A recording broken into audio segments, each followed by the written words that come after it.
Bom dia a todos, graça e paz. Louvado seja o Senhor Jesus por essa noite maravilhosa e a chuvinha que nós tivemos. Glória a Deus por essa chuva, por amenizar o calor. Ontem estava muito, né? E Deus veio nos abençoar com essa chuva maravilhosa. Hoje é dia de eleição, muitos não se fazem presentes, mas nós vamos aqui compartilhar da palavra com que aqui estão. Também queria falar sobre a nossa vigília na sexta-feira. Tivemos um tempo maravilhoso aqui na vigília. Quanto Deus foi gracioso conosco, quanto foi produtiva, o quanto Deus nos abençoou com a sua presença, com ministrações específicas. Em breve nós teremos uma nova vigília, ainda esse ano teremos mais uma. Teremos mais um, então, esse ano, em novembro, início de novembro. Então, fique atento, vai ser aqui no salão novamente. Uma oportunidade para a gente estar buscando juntos, estarmos orando pelas famílias, orando por coisas específicas que o Senhor tem direcionado a nós. Então, fiquem atentos aos avisos e não percam na próxima oportunidade. Vamos à nossa palavra dessa manhã. O tema da palavra nessa manhã é aliança, unidade em Deus e no ministério. Uma palavra ministrada no Encontro Nacional de 2022 pelo pastor Daniel Rincon. E eu queria compartilhar conosco essa palavra nessa manhã. Vamos ler aqui em 1 Coríntios, no capítulo 12. E antes de nós lermos a palavra, 1 Coríntios 12, antes de nós lermos aqui o texto de Coríntios, eu queria destacar aqui o que significa unidade. O que é unidade? Nós vamos falar especificamente sobre unidade cristã. Vamos falar bastante sobre esse tema. O que é unidade? O que é essa unidade para nós? Unidade é cada parte trabalhar com o mesmo objetivo, visando ao benefício de todas as partes. É abrir mão do pensamento individual para caminhar no mesmo propósito com os demais e em coletividade. É dar lugar à humildade para que fale mais alto a unidade. Vamos lá para o nosso texto, 1 Coríntios 12, a partir do versículo 4, que diz assim: ora, os dons são diversos, mas o Espírito é o mesmo. E também há diversidade nos serviços, mas o Senhor é o mesmo. E há diversidade nas realizações, mas o mesmo Deus é quem opera tudo e em todos. A manifestação do Espírito é concedida a cada um, visando a um fim proveitoso, porque a um é dada mediante o Espírito a palavra de sabedoria, e a outro, segundo o mesmo Espírito, a palavra de conhecimento. A outro, no mesmo Espírito, a fé, e a outro, no mesmo Espírito, os dons de curar, e a outro, operações de milagres, e a outro, profecias, e a outro, discernimento de espírito, e a um, variedade de línguas, e a outros, capacidade para interpretá-las. Mas um só é o mesmo, e o mesmo Espírito realiza todas essas coisas, distribuindo-as como lhe apraz a cada um individualmente. Continuando aí no versículo 12, que diz assim: porque assim como o corpo é um e tem muitos membros, e todos os membros, sendo muitos, constituem um só corpo, assim também com respeito a Cristo. Vamos pular lá para... Não continuamos aí no 13. Pois em um só Espírito todos nós fomos batizados em um corpo, quer judeus, quer gregos, quer escravos, quer livres, e a todos nós foi dado beber de um só Espírito, porque também o corpo não é só o membro, mas muitos.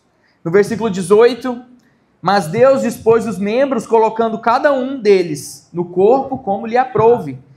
Se todos, porém, fossem um só membro, onde estaria o corpo? O certo é que há muitos membros, mas um só corpo. Vamos pular lá para o 25, que diz assim: para que não haja divisão no corpo. Pelo contrário, cooperem os membros com igual cuidado em favor uns dos outros. De maneira que se um membro sofre, todos sofrem. E se um deles é honrado, com ele todos se regozijam. No 28, a uns estabeleceu Deus na igreja, primeiramente apóstolos, e em segundo lugar profetas, em terceiro lugar mestres, depois operadores de milagres, depois dons de curar, socorros, governos, variedade de línguas. Porventura são todos apóstolos? Ou todos profetas? São todos mestres? Ou operadores de milagres?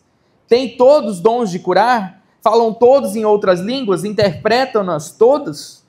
Entretanto, procurai com zelo os melhores dons. Maravilha. Embora seja feito a imagem e semelhança de Cristo, somos todos diferentes.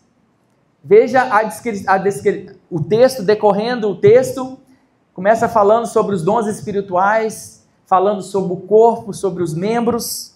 Somos todos diferentes e temos que viver em unidade. Cada qual com as suas diferenças. É assim que Deus quer que sejamos em sua obra. Pois trabalhando juntos, o corpo fica completo. A palavra de Deus diz que antes de morrer na cruz, os discípulos de Jesus, eles atuavam em unidade.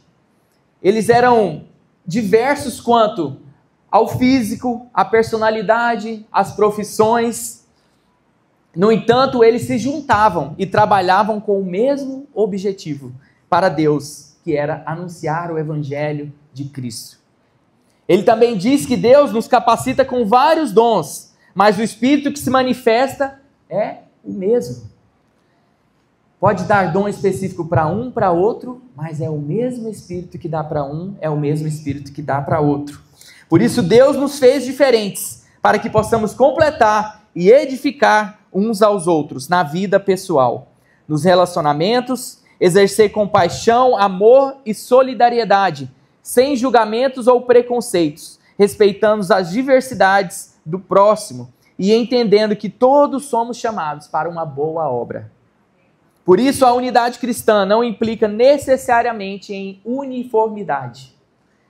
Uniformidade é a ação de uma forma única, ou seja, que falta variedade, e nós não trabalhamos dessa forma. O ensino das Escrituras é que vivenciamos a unidade na diversidade, na pluralidade de dons e chamados. Então, cada um foi chamado para algo específico, uma vocação específica, trabalhamos na diversidade. Reconhecer a importância da diversidade nos leva a uma obra mais excelente. As nossas diferentes habilidades e capacidades cooperam para um melhor serviço no corpo de Cristo. Elas somam e não dividem quando há unidade espiritual. Então, com os dons de uns, com os talentos de outro, com a vocação de um, nós somamos isso e não há divisão. Isso eleva o trabalho, diversifica o trabalho no corpo de Cristo. Esta unidade é do Espírito, mas também é algo que não se realiza sem a nossa cooperação. Vamos lá no livro de Efésios, que vai ser o nosso texto base dessa manhã. Primeiro discorremos aí sobre 1 Coríntios. Agora vamos trabalhar um pouquinho lá no livro de Efésios, especificamente no capítulo 4 de Efésios, que fala propriamente sobre a unidade da fé.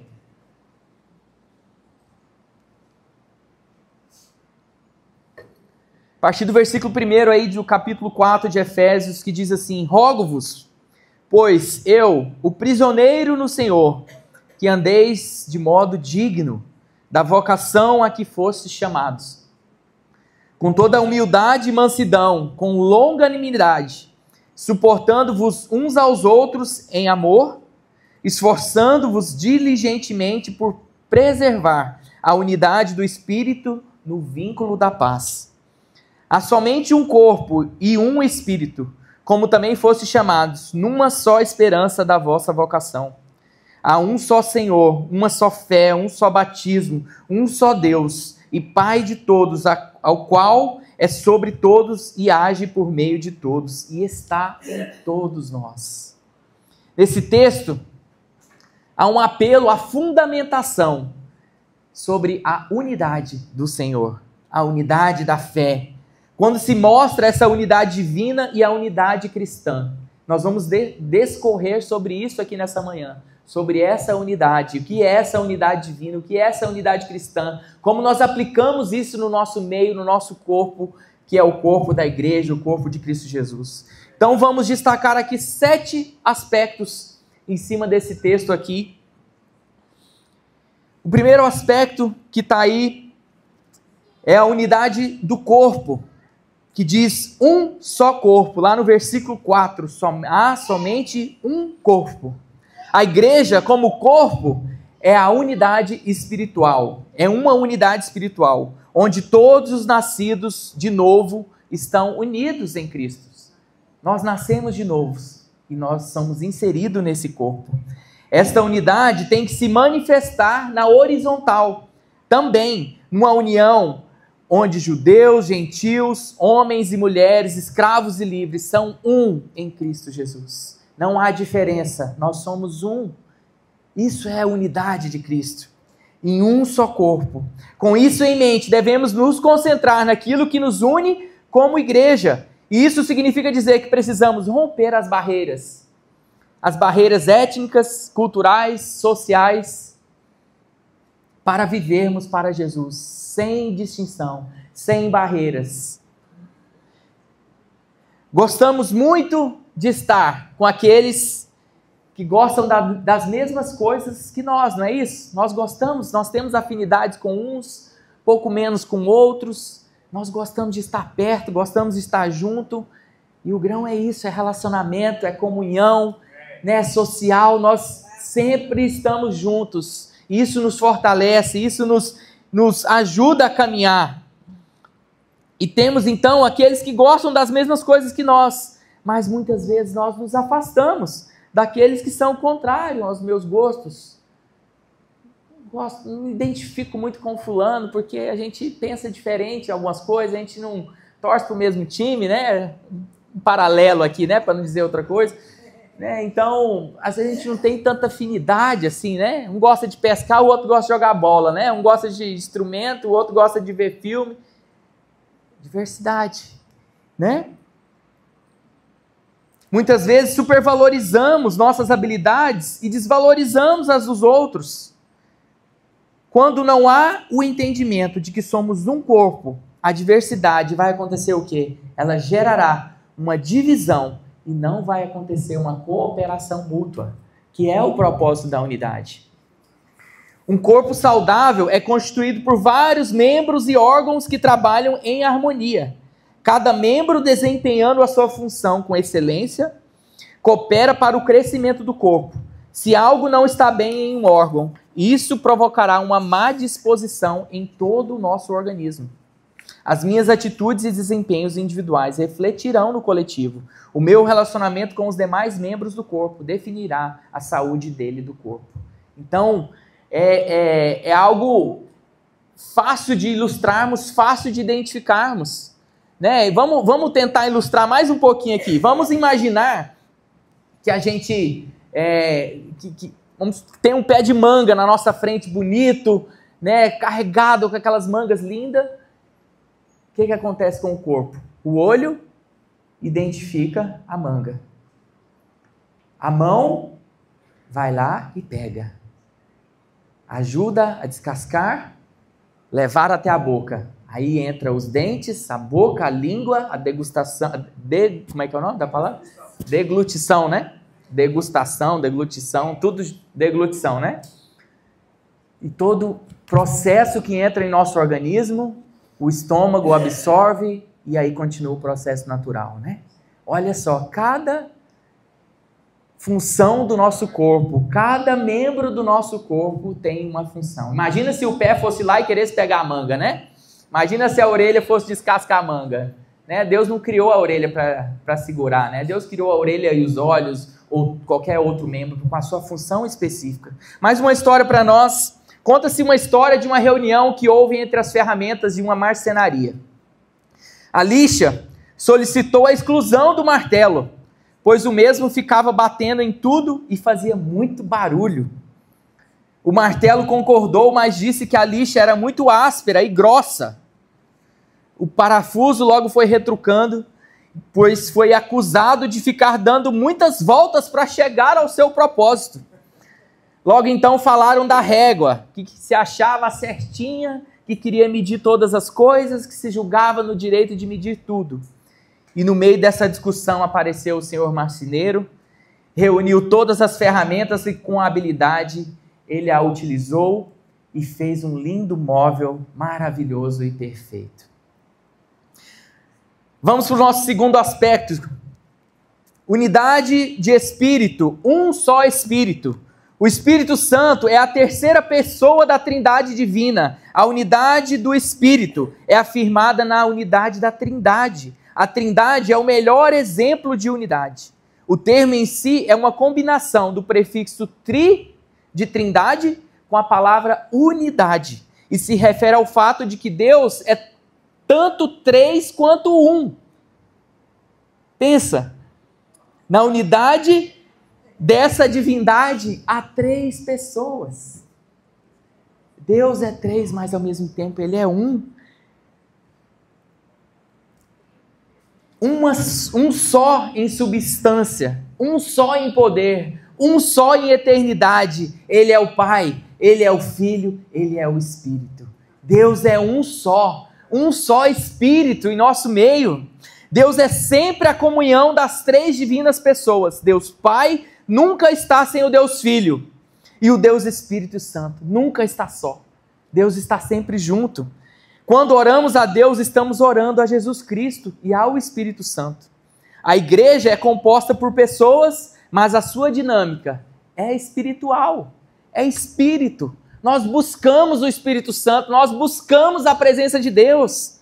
O Espírito Santo opera, ele dinamizando a igreja para cumprir a sua missão aqui na terra. Portanto, para experimentar e expressar a unidade do Espírito, é necessário estarmos sintonizados com o Espírito Santo, pois ele é quem produz a unidade dentro da igreja. Sem o Espírito Santo, nós não produziremos unidade.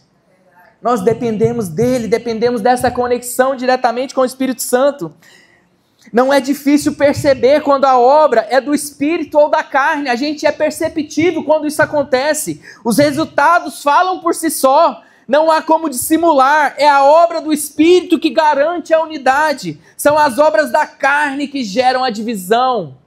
São as obras da carne que levam aos partidarismos nas igrejas.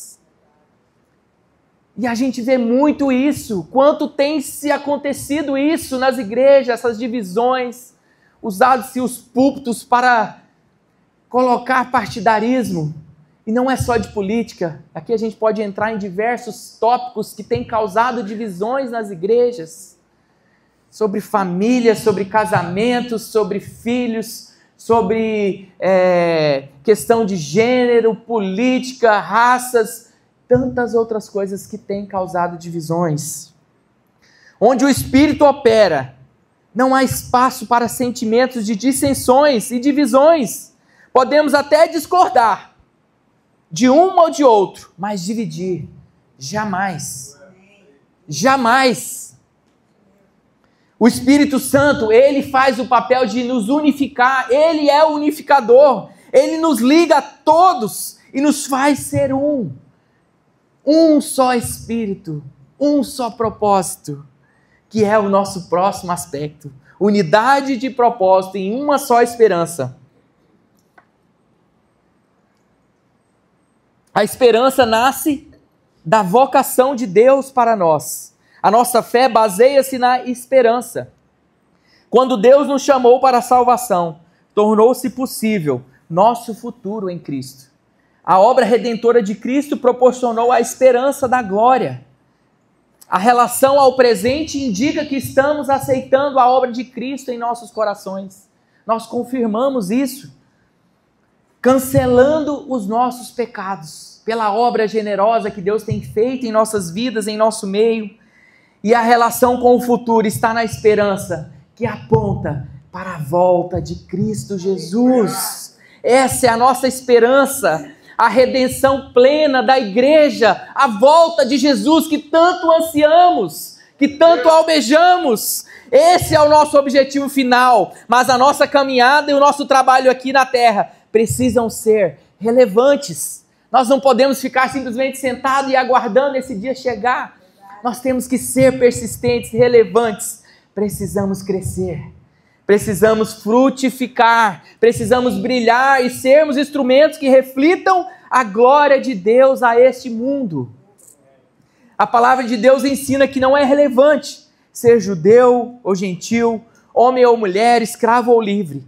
Não importa a nossa posição social, as nossas riquezas, as nossas habilidades, pois essas distinções e valorização delas revelam o nosso velho homem. Agora, como povo de Deus, temos que olhar para frente, para a esperança da nossa vocação. Qual é a esperança, queridos? A esperança é uma só. Qual é? A volta de Cristo. Qual é a esperança? Qual é a nossa esperança, queridos? Nós precisamos almejar isso. Essa é a nossa esperança. Essa é a esperança da nossa vocação.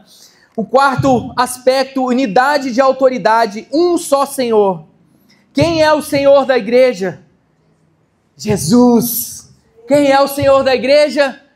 Jesus. Jesus Cristo é o Senhor da igreja. O senhorio de Cristo não é um princípio, assim a base dos princípios do reino de Deus. E sim a base dos princípios do reino de Deus.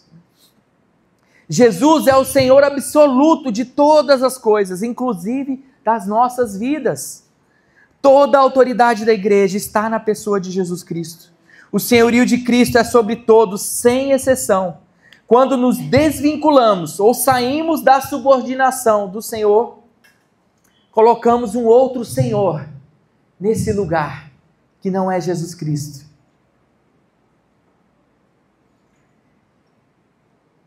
Nesse lugar, no altar do Senhor, nós tiramos o Senhor de lá e colocamos outros senhores, outros deuses.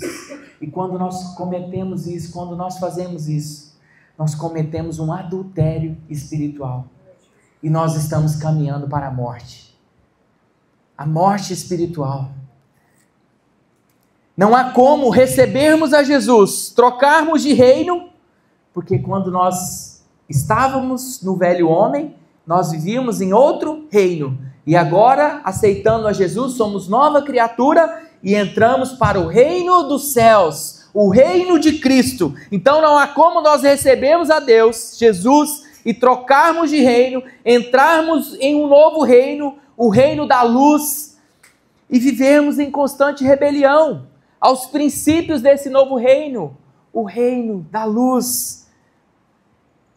E ainda querendo receber benefícios desse novo reino. Se nós estamos em rebelião, se nós não nos sujeitamos ao Senhor desse novo reino, como nós queremos receber algo novo se nós não nos sujeitamos a esse reino?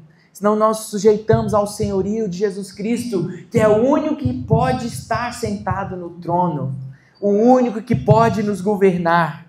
O plano de Deus é fazer tudo convergir ao senhorio de Jesus. Agora, nós não podemos dominar sobre ninguém e ninguém deve dominar sobre nós, pois há um só Senhor. Somos controlados, somos guiados pelo nosso Senhor Jesus. Nessa perspectiva, todos os cristãos estão num só nível diante de um único Senhor. Somente Ele tem posse e autoridade sobre nós. Estamos entrelaçados nele e Ele entrelaçados em nós. Quando nós entendemos o verdadeiro significado da expressão um só Senhor, nosso conceito de liderança terá uma profunda reviravolta. Nossas brigas por posições deixarão de existir. Nossos sentimentos de posse pelas coisas, pelas pessoas, deixarão de existir.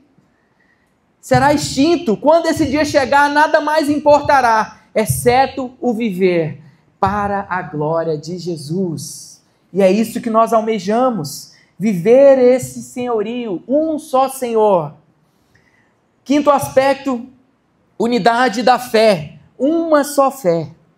Esta fé é o mesmo que crença, ou sistema de doutrinas, conjunto de princípios absolutos que une todos os cristãos e que consiste na essência do Evangelho de Cristo. É isso que significa dizer que a igreja segue e vive a mesma fé.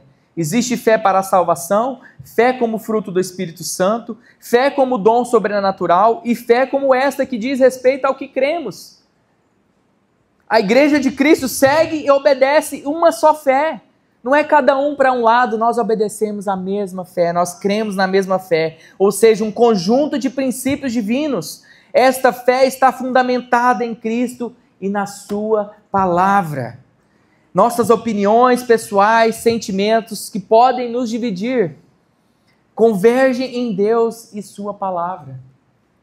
A fé não é um fim em si mesma, e sim um meio para nos levar e alcançarmos um objetivo, que está lá no versículo 13, aí do capítulo 4 de Efésios, que diz assim: até que todos cheguemos à unidade da fé e de pleno conhecimento do Filho de Deus, à perfeita varonilidade, à medida da estatura da plenitude de Cristo.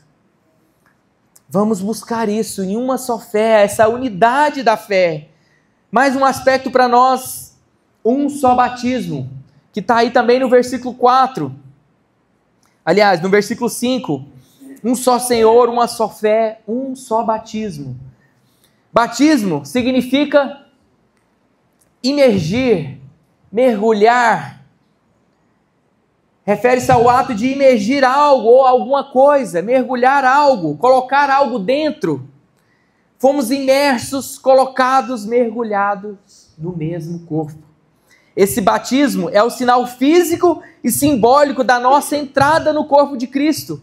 A igreja é o símbolo da nossa regeneração operada pelo Espírito Santo em nossas vidas. É a prova do nosso arrependimento, que consiste num ato exterior da nossa fé no Senhor Jesus. Então é um ato de nós proclamarmos, de nós confessarmos, de nós deixarmos o velho homem, a prova do nosso arrependimento e de nós nos imergirmos nesse corpo de Cristo Jesus. O que significa na prática a expressão um só batismo?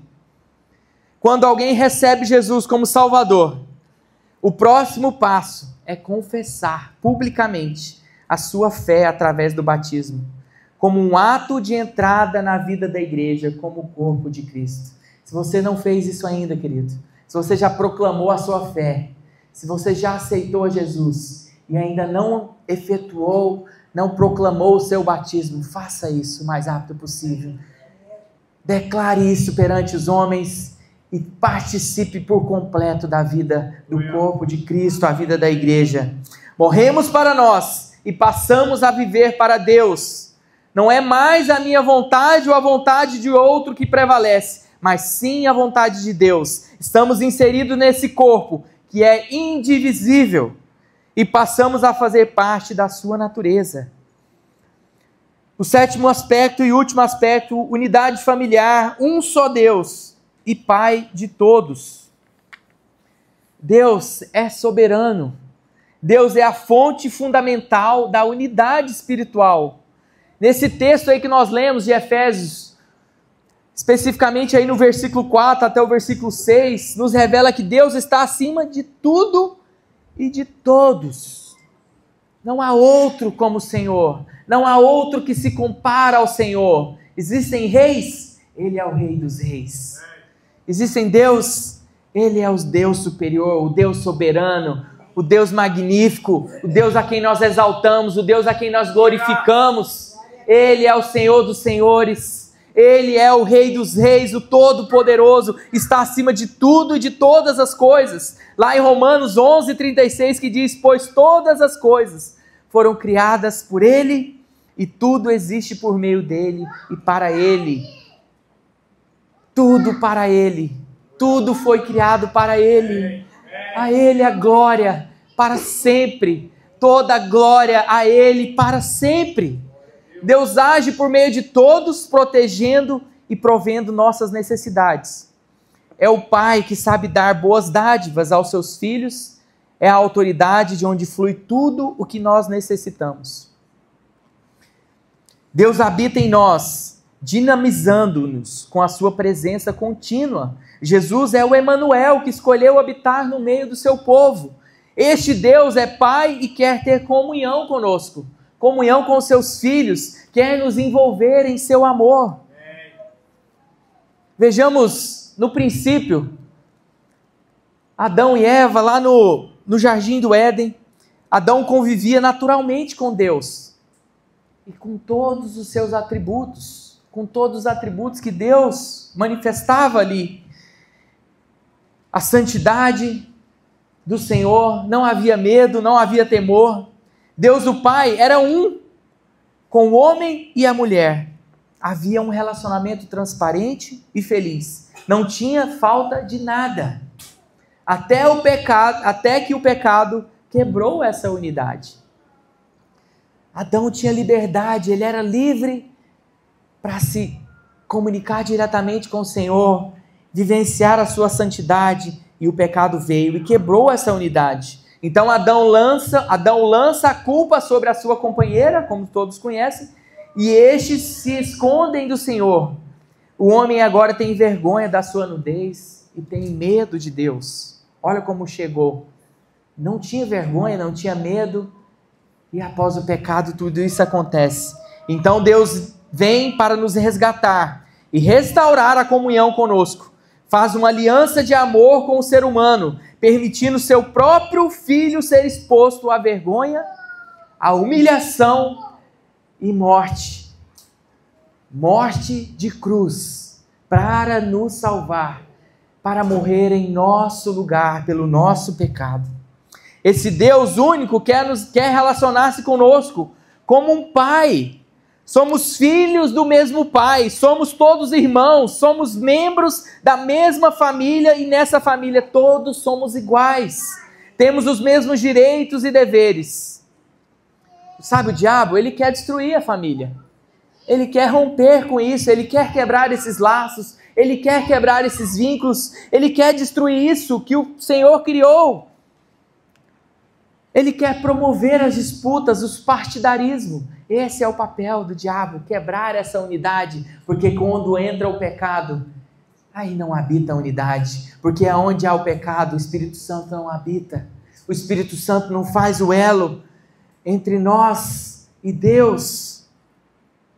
Por isso temos a responsabilidade de lutar pela preservação e unidade dessa família. É o nosso papel lutarmos. Quando a gente fala tanto em lutar pelas famílias, preservar a unidade da família, quando a gente bate tanto em cima dessa tecla, nós temos que fazer o nosso papel, que é lutar pela preservação, a unidade dessa família. Vamos lutar, vamos fazer isso juntos. Amém?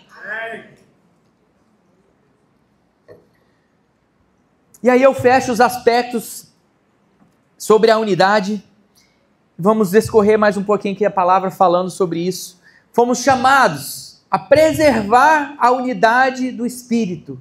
Falamos aqui sobre a preservação da unidade dessa família. Nós somos chamados para fazer e acontecer, preservar essa unidade. Paulo, quando começa o capítulo 4, ele diz: rogo-vos, pois eu, o prisioneiro no Senhor, que andeis de modo digno da vocação a que foste chamados. E aí ele continua o versículo, até o versículo 3, no finalzinho diz assim: esforçando-vos diligentemente por preservar a unidade do Espírito. Vejam bem, nós fomos chamados a preservar a unidade do Espírito no vínculo da paz. Vamos trabalhar aqui um pouquinho sobre essa preservação da unidade do Espírito e depois nós vamos deslocar para entender um pouquinho mais sobre o que é esse vínculo da paz. Aí na carta aos Efésios, Paulo apresenta a vida cristã em duas perspectivas. Uma que se refere à doutrina e a outra que se refere à prática dessa doutrina. Nos capítulos de 1 a 3 de Efésios, Paulo deu um enfoque, ele enfocou doutrinamente sobre a salvação, ele discorreu isso, focalizando a igreja como sendo parte desse propósito, buscando a salvação. Ele exortou aos irmãos para que buscassem essa salvação. E já nos 3 últimos capítulos de Efésios, de 4 a 6, ele dá ênfase que é essencialmente a prática individual e coletiva a ser vivida dentro do contexto cristão, a prática da doutrina, né? Ele começa o 4º capítulo com um apelo aos cristãos, que foi o que nós acabamos de ler, para que vivam de tal modo que o mundo reconheça que eles são verdadeiros filhos de Deus. O preço da nossa salvação foi altíssimo, por isso importa que vivamos de modo digno do privilégio recebido. Vivamos de forma digna. O que é esse termo digno? Parece confuso, né? É muita informação mesmo essa palavra. Né? O que esse digno nos traz a ideia de equilíbrio, de igual peso. Portanto, com a palavra digno, somos ensinados que deve haver um equilíbrio entre a doutrina e a prática. Em outras palavras, não podemos colocar todo o nosso peso para o lado da prática e esquecer a doutrina. Ou colocar todo o peso do nosso corpo, as nossas atitudes, a nossa razão, os nossos sentimentos para o lado da doutrina e esquecer a prática. Conheço muito da doutrina, mas a prática está fraca. Ou eu pratico muito, mas estou fraco na doutrina, na palavra, na busca, no entendimento. Temos que achar o equilíbrio e viver de forma digna. O texto continua e traz a palavra Espírito, que tem o E maiúsculo, pois se refere ao Espírito Santo. E isso significa que a igreja não é uma unidade produzida por tradições denominacionais. Nome difícil. Que às vezes são inteiramente humanas, né? Essa busca humana por diversificar e colocar coisas que não vêm do Espírito Santo. O que interessa ao corpo de Cristo é a unidade gerada pelo Espírito Santo. Se o Espírito Santo não estiver em nós, não podemos experimentar essa unidade espiritual e nem desenvolver o vínculo da paz. Esse texto nos mostra as duas dimensões da unidade, a doutrina e a prática, e a paz. Duas coisas, doutrina e prática, e a unidade da paz. Primeiro, a paz com Deus é mantida ao andar de modo digno da soberana vocação. Somos chamados para ser filhos de Deus, que é viver como filhos de Deus. Em segundo lugar, a paz com os irmãos depende de andar com toda a nossa humildade, com mansidão, com longanimidade, que é o que está escrito lá no versículo 2, e suportando uns aos outros em amor. Vivermos isso aqui para que nós possamos encontrar essa verdadeira paz que discorre no final desse texto, no vínculo da paz. Convém ressaltar também 3 palavras nesse texto, 3 palavras-chave que aparecem e cujo conteúdo prático é muito significativo. 3 palavras: andeis, esforçar-se e preservar. 3 palavras-chave, nós já vamos entender por quê. A primeira palavra, andeis, Paulo descreve ela 8 vezes no livro de Efésios. E significa andar ao redor, transportar a si próprio. Por meio desse termo, a vida cristã é descrita como sendo uma atividade de movimento, de progresso. Nós não paramos. Nós nos movimentamos. A igreja não se restringe a esse lugar. A unidade do Senhor não se restringe a esse lugar. Não se restringe à parede, nós movimentamos, nós buscamos o progresso, nós buscamos atividade, nós buscamos crescimento. Isso indica a vida cristã. É um mundo onde sempre novas coisas a se descobrir, experiências novas para desfrutarmos no Senhor Jesus. Então andeis. Andeis significa andar ao redor, é não ficar parado. Buscarmos o crescimento espiritual, buscarmos relacionamentos, buscarmos essa diversidade. A segunda palavra, esforçando-vos, ensina que todo cristão deve ser diligente, ou seja, fazer o esforço, esforçar para manter a unidade do Espírito. É o meu papel, é o seu papel, Alessandro, é o seu papel, Gustavo, é o seu papel, Cássia, é o seu papel, Luciano. É todos, não pode ficar só sobre um. Temos todos que nos esforçar para manter essa unidade. Isso significa que devemos nos apressar a fazer alguma coisa, a mostrar grande interesse para ver a unidade acontecer. É meu interesse. Eu quero ver isso acontecer. Nós temos que desejar isso. Nós temos que querer buscar isso. É o interesse de todo o corpo ver essa unidade acontecer, não permitindo que obras da carne que divide, que despedaçam, predominem em nossos relacionamentos. A terceira palavra, preservar, significa conservar, defender, guardar, reter. Apronte aí os escudos. Pessoal do jiu-jitsu aí, precisamos dessa força aí de vocês. Defender, guardar, lutar por isso. Isso revela que não temos que criar a unidade. Nós não precisamos criar algo que já existe. A unidade não fomos nós que criamos. É o Senhor. Nós só temos que lutar por ela, desejar. Temos que conservar, defender ela. Isso revela que nós não temos que criar a unidade. Ela já existe para aqueles que receberam Jesus, Salvador e Senhor. Paulo está escrevendo às pessoas que haviam crido no Evangelho e por conta disso passaram a fazer parte do corpo de Cristo. E qual era o desafio para eles agora? Eles aceitaram o Senhor. Qual que era o desafio? Não permitir que coisas algumas interfiram na unidade do Espírito que já está estabelecida. Vejam bem, nós aceitamos a Cristo, nós somos inseridos no corpo. E agora nós vamos lutar.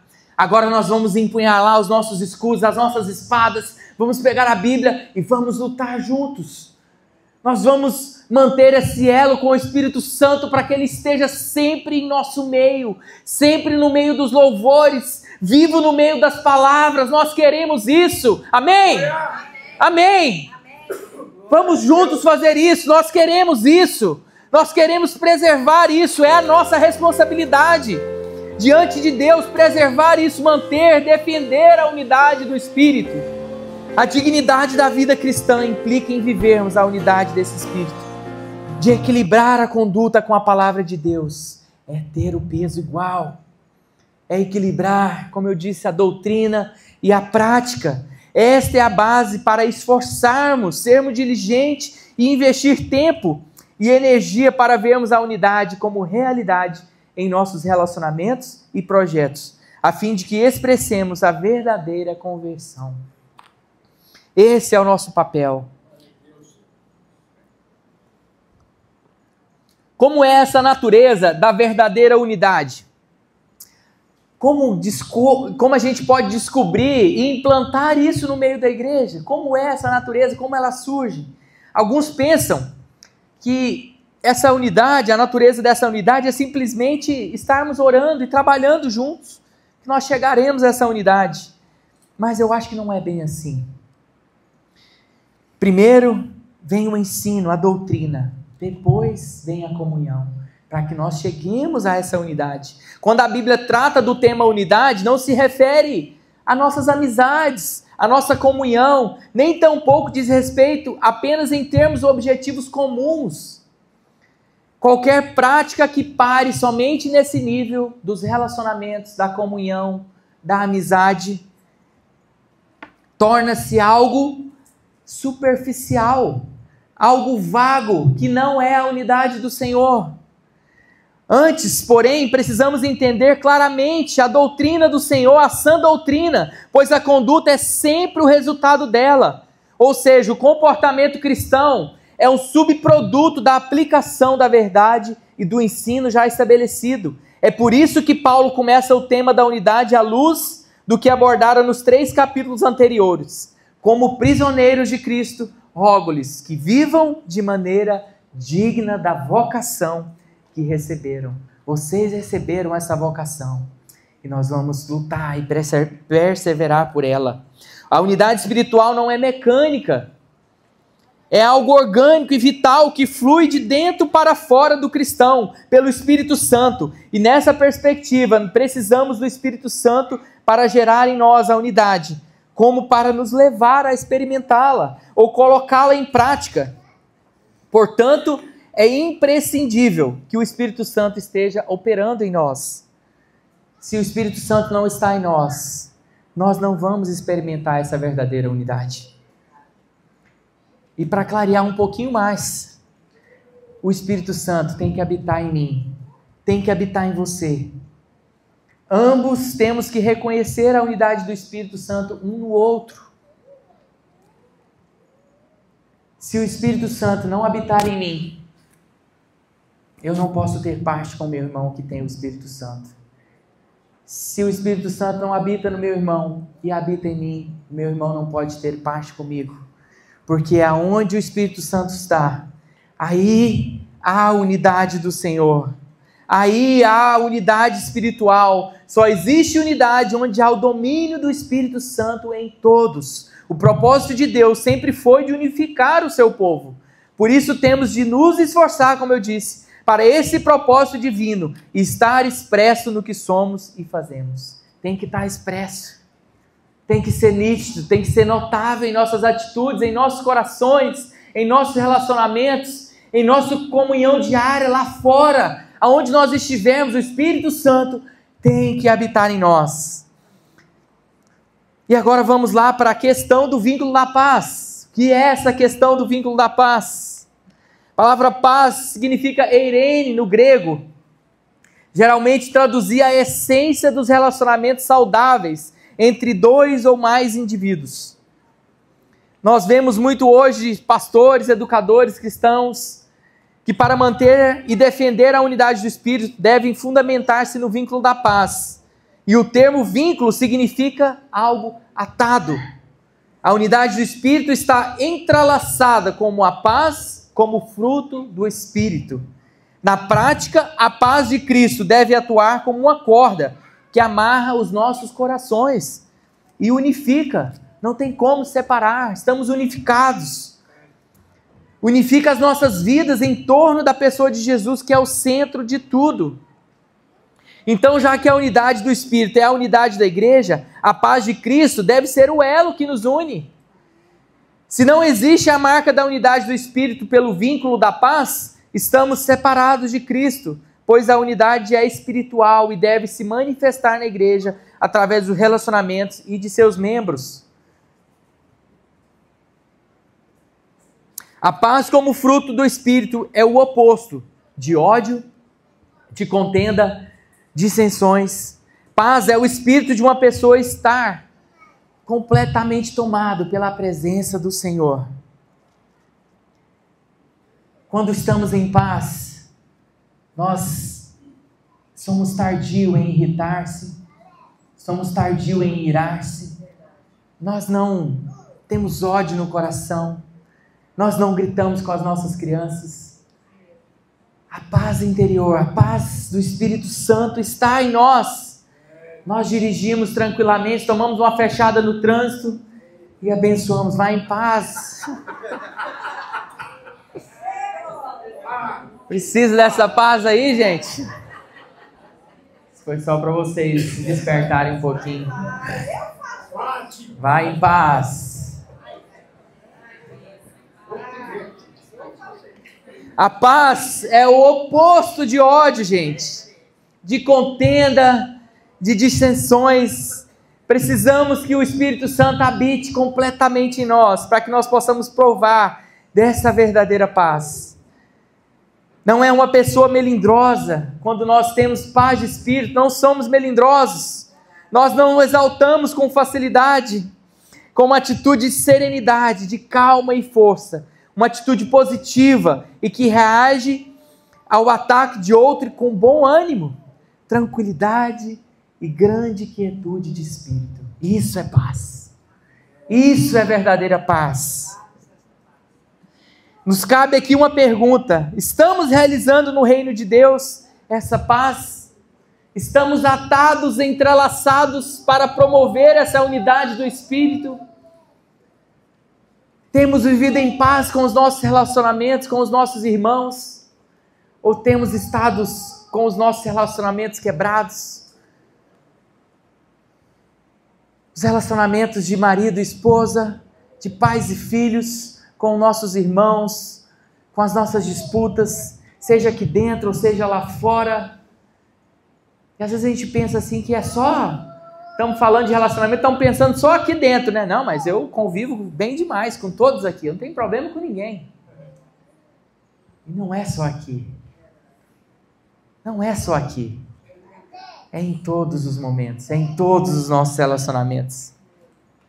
Então, se a nossa resposta é não, nosso primeiro passo é de procurar promover a paz entre nós, buscar essa paz, buscar o conserto dos nossos relacionamentos. Isso implica em refazer relações quebradas, pois fora da realidade da paz não existe possibilidade de manter a unidade. Uma das marcas fundamental do viver cristão é a unidade do Espírito pelo vínculo da paz. Para vivermos isso, temos que superar nossa tendência de ficarmos distantes emocionalmente uns dos outros. Não tem como. Nós temos que se envolver. Nós temos que nos envolver emocionalmente. Nós temos que nos dedicar. Nós estamos entrelaçados. Nós estamos ligados em um só corpo. Se o pé está doente, nós precisamos cuidar do pé. Se a mão está doente, nós precisamos verificar e cuidar da mão. Se o coração está enfermo, as demais partes do corpo não vão funcionar corretamente. Para vivermos isso, temos que superar isso. Quando este afastamento, emocionalmente e intencionalmente, é feito pela perda da unidade, é no mínimo desastroso, para não dizer maligno. Pois a regra para viver como corpo de Cristo exige o nosso esforço para mantermos a nossa unidade. Precisamos de cada membro, precisamos de cada parte do corpo para vivenciarmos esta unidade. Portanto, estar junto não significa necessariamente estar unido.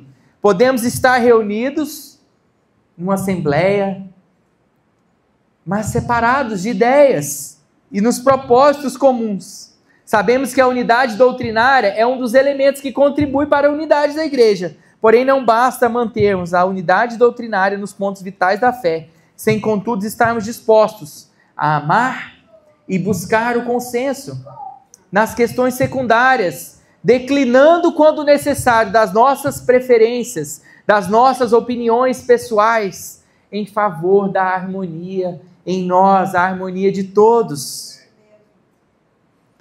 Nós podemos até estar unidos aqui, vamos reunir aqui a coordenação e vamos fazer aqui uma reunião, né, e decidir alguma coisa. E simplesmente isso não fluir em nada e não frutificar em nada. Muitas vezes nós passamos por isso, né, pastor? Nós precisamos abrir mão, nós precisamos ouvir o outro. Não é só a minha opinião, não é só o que eu acho, não é só o que eu penso, não é só o que eu concordo. Eu tenho que ouvir o próximo. Eu tenho que ouvir o sentimento alheio. Eu tenho que ouvir o coração que está clamando por ser ouvido. E nisso nós chegaremos a um consenso. Nisso nós chegaremos a um equilíbrio. Nós vamos caminhar em favor dessa harmonia. E para finalizar aqui já na conclusão da palavra, como preservar a unidade do Espírito? Como devemos fazer isso? Sejam completamente humildes e dóceis. Sejam pacientes, suportando o quê? Que fala lá no texto? É difícil essa parte? É difícil suportar? É difícil essa parte, não é, gente? Mas vamos ser dóceis. Vamos ser gentis, vamos ser pacientes e vamos suportar uns aos outros. Temos que ser modestos na opinião sobre nós mesmos. Sejamos completamente humildes. Ser humilde é ser despojado de si mesmo, como fez Jesus, pois a si mesmo, o que é que Jesus fez? A si mesmo se esvaziou-se e a si mesmo se humilhou. Olha que atitude! Olha a atitude que Jesus teve. Por que nós não podemos ter essa mesma atitude? Humildade não é buscar glória pessoal, como diz João Crisóstomo. Nada se presta tanto para dividir a igreja do que o amor pelo poder. Pois onde há o poder, falta a humildade. A humildade se contrapõe ao orgulho e ao individualismo. A pessoa humilde de coração repudia o orgulho e o egoísmo. Ninguém consegue manter a unidade com presunção e orgulho. Se isso está em nossas vidas, está em nosso meio, nós precisamos trabalhar isso em nossos corações. Precisamos buscar a direção de Deus. Não é o que eu penso, não é o que eu acho, não é o que eu considero. É a unidade do Espírito Santo que vai falar por nós. Temos também que ser brandos e gentis no trato uns com os outros. Sejam completamente dóceis. Em outra tradução, a palavra dócil é mansidão. Ser manso é o mesmo que ter prontidão interior para sofrer o mal, sofrer o dano. Que dificuldade quando chega nessa parte. Sempre quando eu tenho algo para... A Bruna é o meu termômetro. E ela... Nós vamos sofrer o dano. Nós vamos sofrer o dano. Precisamos disso. Precisamos ter esse termômetro.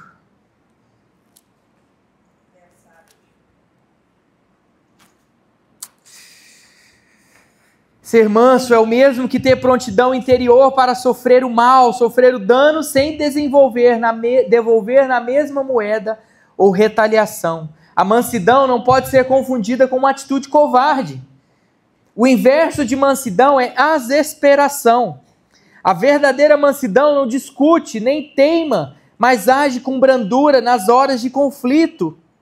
Ser manso é ter consideração pelo outro, é ser cortês com o outro. Temos ainda que manter o domínio próprio diante da imaturidade do outro. Sejamos pacientes com aquele que não tem a maturidade completa, que não tem a plenitude completa, que não tem o entendimento completo. O novo cristão, o novo convertido. Vamos manter esse domínio próprio. Sejamos pacientes, agir com equilíbrio nos momentos difíceis. Sejam atitudes, sem atitudes de vingança ou revide. Ser paciente é ser longânime. É não ter pressa para provar que você está certo e que o outro está errado. Esquece isso. Não tenha pressa para provar nada. Não queira provar nada para ninguém. É ter que suportar as fraquezas dos outros, com um espírito altruísta para viver a unidade de Cristo. Suportando uns aos outros em amor. É o resultado da prática dessas 3 habilidades espirituais, que está lá no versículo 2. Quais são essas habilidades? Humildade, mansidão e domínio próprio. Humildade, mansidão, domínio próprio. Como é que é, pastora? longanimidade.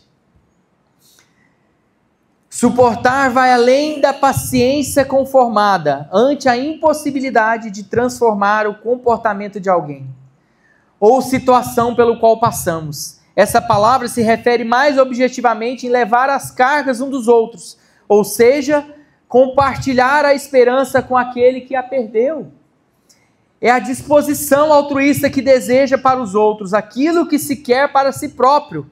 Essa qualidade só pode ser evidenciada por meio da operação do amor de Deus em nós. A prática dessas três virtudes, humildade, mansidão e domínio próprio, fortalece a unidade da igreja. Elas são as chaves para vivermos em paz uns com os outros, preservando a unidade do Espírito Santo de Deus.